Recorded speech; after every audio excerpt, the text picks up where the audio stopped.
सभी को नमस्कार। मैं हूं डॉक्टर मनोज कुमार बत्रा, सह आचार्य रसायन शास्त्र विभाग, सम्राट पृथ्वीराज चौहान, राजकीय महाविद्यालय Ajmer. BSc second year organic chemistry के स्टूडेंट्स के लिए हम लोगों ने अब तक अल्कोहल का जो चैप्टर है वो शुरू किया है। उस अल्कोहल के अंदर हम लोगों ने अब तक दो लेक्चर्स जो आपको वीडियो लेक्चर्स भेजे गए उसमें हम लोगों ने बात की थी अब तक कि अल्कोहल जो है उसके संबंध में उसका नॉमनक्लेचर क्या है, उसके अंदर आइसोमेरिज्म किस प्रकार की होती है। नॉमनक्लेचर में हमने मुख्य रूप से बात की 3 प्रकार के नॉमनक्लेचर की। उसमें आयुपेसी नॉमनक्लेचर है, उसका ट्रिवियल सिस्टम है जिसको हम रूढ़िवादित पद्धति कहते हैं, रूढ़ि पद्धति कहते हैं, और तीसरा जो है वो डिराइव्ड सिस्टम है जिसको हम व्युत्पन्न पद्धति कहते हैं। तो तीनों प्रकार का सिस्टम ऑफ नॉमनक्लेचर। फिर टाइप ऑफ आइसोमेरिज्म के बारे में हम लोगों ने पिछले बार बात की। उससे पहले जो है अल्कोहल्स के बारे में हमने बात की थी कि अल्कोहल के जो क्लासिफिकेशन है वो कितने प्रकार का है, किस तरह से उनको क्लासिफाई किया गया है प्राइमरी, सेकेंडरी, टर्शरी में, और monohydric, dihydric, alkyl alcohol, alkenyl alcohol, इस तरह से हमने उनके क्लासिफिकेशन के बारे में बात की थी।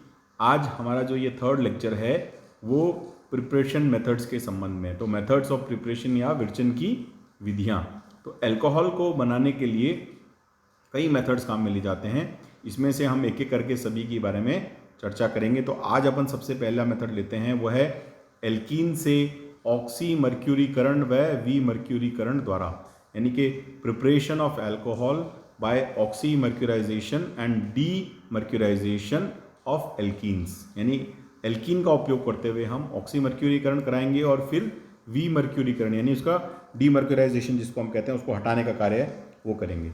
तो देखिए इस मेथड में एल्कीन जो है वो क्या होता है, मर्क्यूरिक एसीटेट के साथ टेट्राहाइड्रोफ्यूरिन जिसको हम THF से रिप्रेजेंट करते हैं, टेट्राहाइड्रोफ्यूरिन तथा जल मिश्रण से जो वाटर का जो मिक्सचर है इनके साथ में वो रिएक्ट करके क्या होता है, वो हाइड्रोक्सी एल्किल मर्क्यूरी यौगिक जो है वो बनाता है। तो सबसे पहले जो ऑक्सी मर्क्यूराइजेशन मेथड है उसमें एल्कीन की रिएक्शन THF और वाटर के साथ में होती है और इस तरह से हाइड्रोक्सी एल्किल मर्क्यूरिक कंपाउंड जो है वो बनता है। इस अभिक्रिया को हम ऑक्सी मर्क्यूरीकरण कहते हैं। इसका ऑक्सी मर्क्यूराइजेशन जिसको हम कहते हैं वो कहते हैं। और ये हाइड्रोक्सी एल्किल मर्क्यूरी यौगिक यानी कि OH ग्रुप उसमें अटैच्ड है और अल्काइल ग्रुप अटैच्ड है और मर्करी का कंपाउंड है। इसके का हम क्या करेंगे, फिर सोडियम बोरोहाइड्रेट के साथ अपचयित होकर अल्कोहल देता है। तो उसके बाद में जो पहला हमारा ऑक्सी मर्क्यूराइजेशन से जो हमारा इंटरमीडिएट कंपाउंड बना उस कंपाउंड का हम रिडक्शन कराते हैं सोडियम बोरोहाइड्रेट के साथ में और अल्कोहल जो है वो प्राप्त होते हैं। यह पद विमर्क्यूरीकरण कहलाता है। इसको हम डीमर्क्यूराइजेशन कहते हैं। तो ये जो है सबसे पहला रिएक्शन है एल्कीन जो है उसका ऑक्सी मर्क्यूराइजेशन, जिसके लिए हम THF और वाटर का यूज करेंगे, और डीमर्क्यूराइजेशन के लिए हम सोडियम बोरोहाइड्रेट का उपयोग करेंगे। तो देखिए ये इसकी रिएक्शन है, एल्कीन प्लस H2O प्लस जिससे हमने कहा मर्क्यूरिक एसीटेट। ये मर्क्यूरिक एसीटेट जो है ये टेट्राहाइड्रोफ्यूरिन इसके साथ रिएक्शन होकर क्या होता है, ये रिएक्शन जैसे बात की हमने ऑक्सी मर्क्यूरीकरण रिएक्शन है। तो एक कार्बन के ऊपर जिस पर डबल बॉन्ड है उस पर OH ग्रुप अटैच हो जाता है और दूसरे कार्बन पर जिस पर डबल बॉन्ड था उस पर जो है ये मर्क्यूरिक एसीटेट जो है उसका मर्करी और एसीटेट जो है वो उससे अटैच हो जाता है और एसिटिक एसिड इसमें एज ए बाई प्रोडक्ट के रूप में बनता है। फिर जो सेकंड स्टेप है उस सेकंड स्टेप में जैसा हमने बात की थी कि ये जो हाइड्रोक्सी एल्किल मर्क्यूरी कंपाउंड जो था, हाइड्रोक्सी एल्किल मर्क्यूरी कंपाउंड जो है, इस हाइड्रोक्सी एल्किल मर्क्यूरी कंपाउंड का रिडक्शन कराते हैं सोडियम बोरोहाइड्रेट के साथ में इन प्रेजेंस ऑफ बेस। इसको हम विमर्क्यूरीकरण कहते हैं। तो इस प्रक्रिया में जो Hg मतलब जो मर्क्यूरिक एसीटेट जो है वो यहाँ से हट जाता है और उसके स्थान पर एक हाइड्रोजन जो है वो सब्स्टिट्यूट हो जाता है। तो ये हमारे को फाइनल प्रोडक्ट जो है इसमें मिलता है। तो ये जो अभिक्रिया होती है इस अभिक्रिया के अंदर एसीटेट आयन बन गया, मर्करी रिलीज हो गया और हमारे को अल्कोहल जो है वो प्राप्त होता है। तो ये जो अभिक्रिया है, ये अभिक्रिया जो मार्कोनिकॉफ का नियम है, आप सभी जानते हैं, आपने पढ़ा है, ये मार्कोनिकॉफ के नियम के अनुसार होती है। तो जल के तत्व हाइड्रोजन तथा OH का योग मार्कोनिकॉफ के नियमानुसार ही होता है। तो एक्चुअली इफेक्टिवली हम देखें तो एक वाटर का मॉलिक्यूल का एडिशन जो है, मार्कोनिकॉफ एडिशन जो है, वो एल्कोहल के एल्कीन के ऊपर डबल बॉन्ड पर हो रहा है, और ये एडिशन क्या होता है, एज पर मार्कोनिकॉफ रूल है। हाइड्रोजन का योग द्विबंध से बंधित उस कार्बन परमाणु पर होता है जहां हाइड्रोजन परमाणुओं की संख्या अधिक होती है। मतलब hydrogen is added to that carbon atom where already the more number of hydrogens are present which is according to the Markovnikov rule. यानी हाइड्रोजन का संयोग उस कार्बन पर होता है जहां पर पहले से अधिक मात्रा में हाइड्रोजन संयुक्त होते हैं। तो इस तरह से मार्कोनिकॉफ एडिशन जो है वो वाटर मॉलिक्यूल का इस पर होता है। देखिए RCH डबल बॉन्ड CH2, इस पर मर्क्यूरिक एसिटेट THF की प्रेजेंस में वाटर के साथ रिएक्शन होगी। तो पहले वही हमने बात की थी, हाइड्रोक्सी मर्क्यूरिक एसिटेट कंपाउंड जो है वो बनेगा, और इसका जब हम रिडक्शन करेंगे तो रिडक्शन करने के बाद में ये अल्कोहल बनता है, और हमारे पास में ये बाई प्रोडक्ट के रूप में एसिटेट आयन और मरकरी मिलता है। तो ये बेसिकली इसका एक रिप्रेजेंटेशन है। इसके कुछ उदाहरण जो हैं वो निम्न प्रकार से हैं, जिसके अपन एग्जाम्पल देखते हैं।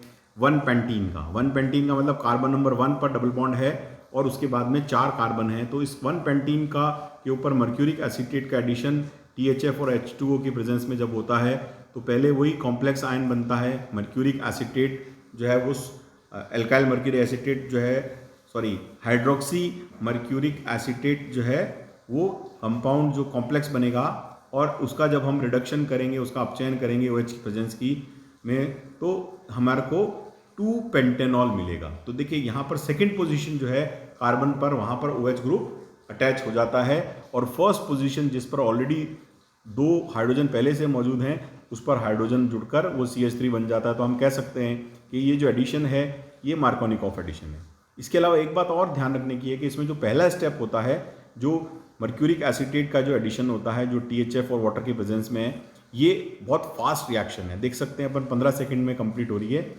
और जो दूसरा रिएक्शन है, यानी कि जो कॉम्प्लेक्स बना उसका रिडक्शन जो है उसमें समय अधिक लगता है, लेकिन उसकी ईल्ड जो है वो काफ़ी अच्छी होती है, जो कि हम देख सकते हैं 94%।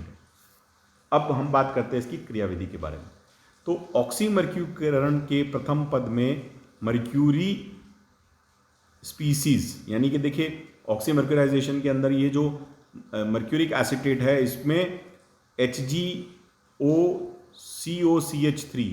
ये जो स्पीसीज है जो कि एक इलेक्ट्रोफाइल है, ये क्या करता है, इसका द्विबंध के कम प्रतिस्थापी कार्बन पर इलेक्ट्रॉन स्नेही आक्रमण, यानी वही इलेक्ट्रोफाइल का अटैक होता है।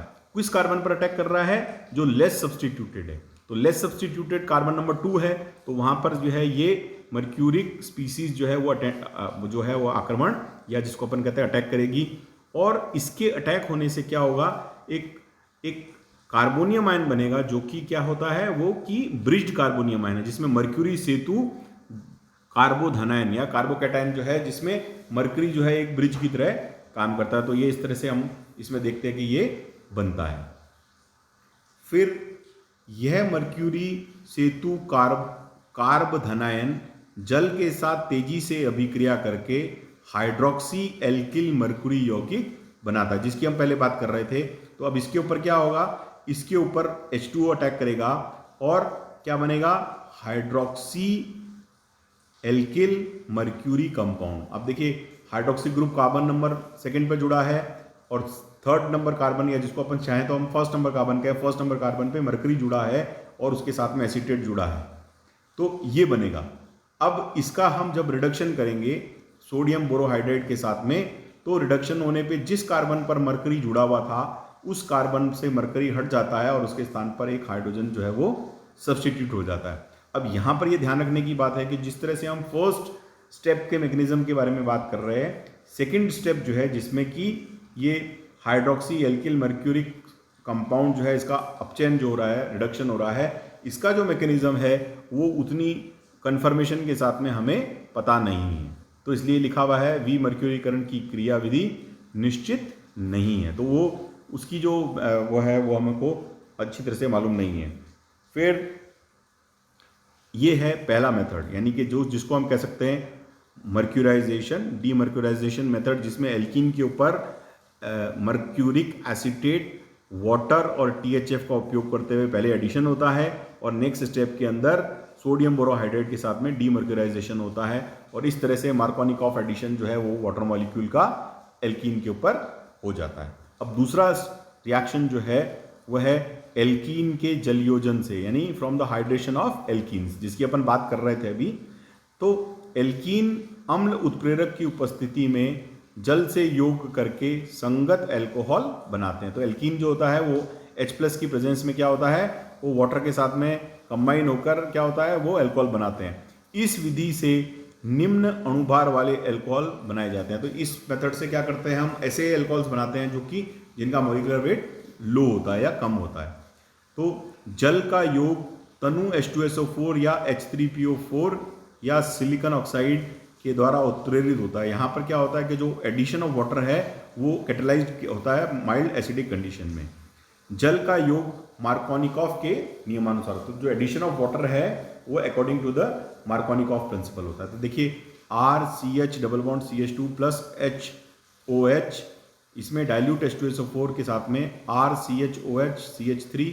इसमें सबसे पहले हम क्या देख सकते हैं, प्रोपीन जो है, प्रोपीन के ऊपर डाइल्यूट H2SO4 जो है उसका एडिशन हुआ और डाइल्यूट H2SO4 के एडिशन में क्या होता है, आइसोप्रोपिल अल्कोहल में बनता है। तो जो OH ग्रुप है वो कार्बन नंबर 2 पर एडिशन हो रहा है और हाइड्रोजन जो है वो कार्बन नंबर 1 पर एडिशन हो रहा है, जो कि मार्कोनिकॉफ के नियम के अनुसार होता है। फिर दूसरे में 2 प्रोपिल प्रोपीन, जिसको हम आइसोब्यूटिलीन भी कहेंगे, इसमें वाटर का जो एडिशन होता है, इसमें OH जो है वो कार्बन नंबर 2 पर अटैच है और हाइड्रोजन जो है वो कार्बन नंबर 1 पर अटैच है। ये टर्शरी ब्यूटिल अल्कोहल जो है उसका निर्माण इसमें होता है। इस अभिक्रिया में इथीन के जलयोजन के अतिरिक्त किसी भी एल्कीन के जलयोजन से प्राथमिक अल्कोहल नहीं बनते। तो ये एक ऐसा मेथड है जिसमें हम केवल एकमात्र इथीन का यूज करके ही हम केवल प्राइमरी अल्कोहल बना सकते हैं। इसके अलावा हम कोई भी एल्कीन यूज करेंगे तो हमें सदैव जो है सेकेंडरी अल्कोहल ही जो है वो प्राप्त होगा। तो देखिए CH2 डबल बॉन्ड CH2, इस पर वाटर का मॉलिक्यूल का एडिशन होता है डाइल्यूट H2SO4 तनु H2SO4 की उपस्थिति में। तो OH जो है वो कार्बन नंबर 1 या कार्बन नंबर 2 किसी भी स्थान पर चुन सकता है, क्योंकि दोनों जो है वो सिमिलर पोजीशंस हैं। तो इस तरह से इथाइल अल्कोहल उसमें बनता है। फिर है प्रोपीन से 2 प्रोपेनॉल बनाने का उदाहरण लेकर अभिक्रिया की क्रियाविधि निम्न पदों में दी जा सकती है। तो देखिए अब यहाँ देखते हैं हम टोटल मिला के 4 स्टेप्स हैं जिसमें ये रिएक्शन जो है वो कंप्लीट होती है। तो हम जैसे प्रोपीन से 2 प्रोपेनॉल बनने का एग्जांपल लेते हैं। तो सबसे पहले क्या होता है, वाटर जो है H2O, इसमें जो एसिड जो कैटलिस्ट है उसकी प्रेजेंस में जिससे हम बात कर रहे थे, तो H+ का एडिशन होता है और ये एक हाइड्रोनियम आयन H3O+ जो है वो बनता है। तो पहला फर्स्ट स्टेप जो है वो फॉर्मेशन ऑफ हाइड्रोनियम आयन है। सेकेंड स्टेप में ये जो हाइड्रोनियम आयन है, क्योंकि ये एक इलेक्ट्रोफाइल है, ये अटैक करेगा और इसका अटैक जो है वो प्रोपीन के कार्बन नंबर पर होगा, सेकंड कार्बन पर होगा। तो इसके अटैक होने से हम क्या देखते हैं, यहाँ से एक प्रोटॉन जो होता है वो इस पर अटैक करेगा और इस तरह से वो कार्बन जो है नंबर 1 पर जुड़ जाएगा और कार्बन नंबर 2 पर जो है वो सेकेंडरी कार्बोनियम आयन बन जाएगा। यानी कि सेकेंड स्टेप में एक H+ आयन जो कि हाइड्रोनियम आयन के ऊपर मौजूद है, उसका अटैक जो है वो कार्बन पर होता है, कार्बन नंबर 1 पर होता है और वो कार्बन नंबर 1 से अटैच हो जाता है और कार्बन नंबर 2 पर प्लस चार्ज उससे आ जाता है और एक हमको सेकेंडरी कार्बोनियम आयन जो है उसका निर्माण हो जाता है, जिसको हमने स्ट्रक्चर 1 के रूप में दिखाया। अब ये जो सेकेंडरी कार्बोनियम आयन है, इस पर H2O का अटैक होगा और यहाँ पर क्या होगा, इसमें से जो H2O जो है उसमें से जो लोन पेयर ऑफ इलेक्ट्रॉन है वो उसके साथ में अटैच होकर एक बॉन्ड बना लेगा और ऑक्सीजन जो है उस पर प्लस चार्ज आ जाएगा। तो एक तरह से हमको एक प्रकार का अडक्ट जो है जो वो उसका निर्माण हो जाएगा। फिर स्टेप फोर्थ जो स्टेप है, इसमें ये जो कार्बोनियम आयन ये जो एडक्ट बना जिस पर प्लस चार्ज है ऑक्सीजन पर, ये एक H+ आयन जो है उसको लूज करता है। तो उसके लूज करने के लिए क्या होता है, वो H2O के साथ में रिएक्ट करके एक H+ आयन को उस पर ट्रांसफर कर देगा, या जैसे हम कहेंगे कि एक दूसरा H2O है उसका जो उसके जो लोन पेयर ऑफ इलेक्ट्रॉन है उसके साथ में जो है H+ जो है वो बंद बना लेगा तो H3O प्लस बन जाएगा और हमें अल्कोहल जो है वो 2 प्रोपेनॉल के रूप में प्राप्त हो जाएगा। तो देखिए पहले स्टेप में जो H3O प्लस बना था वो वापस H3O प्लस यहाँ पर बन जाता है। तो इस तरह से जो है वो रिएक्शन जो है वो कंप्लीट हो जाती है। देखिए पद 2 में कार्बोनियम आयन का बनना धीमी गति का पद है, अतः यह वेग निर्धारक पद है। देखिए आप सबको पता है कि जब कोई रिएक्शन एक से ज़्यादा पद में संपन्न होती है तो वो अभिक्रिया जो है उस अभिक्रिया की गति को नियंत्रित करने का कार्य जो होता है वो सबसे धीमी गति वाला पद करता है, जिसको हम कहते हैं रेट डिटर्मिनिंग स्टेप।